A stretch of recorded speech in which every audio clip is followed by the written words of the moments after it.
Информациите стигнуваат до вас.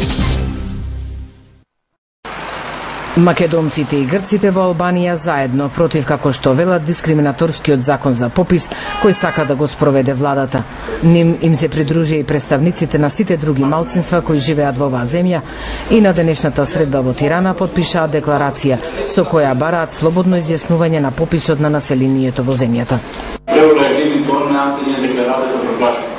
Во врска со проблемите околу оваа процедура, денеска сме собрани представници на сите здруженија на малцинствата во Албанија, за да ја пренесеме нашата реакција преку заедничка декларација. За нив е спорен членот 20 од законот за попис, со кој се предвидува казна од $1000 за секој граѓанин, што на пописот ќе декларира национална припадност различна од впишаната во матичната евиденција, но и следниот член по него, со кој се предвидува затворска казна за секој граѓанин кој ќе одбие да биде попишан.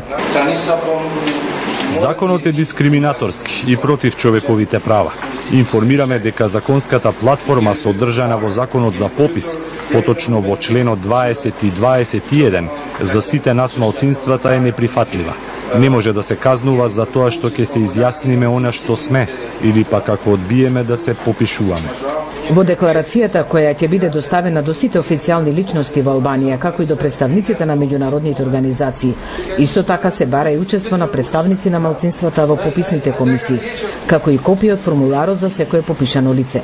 Заради целосно исполнување на овие барања, тие бараат одложување на пописот за 6 месеци, што е предвидено да се одржи во октомври. Според представниците на малцинствата, дури 1/3 од 3,5 милионската популација на Албанија им припаѓа ним, иако официјално се признава постоење само на околу 80.000.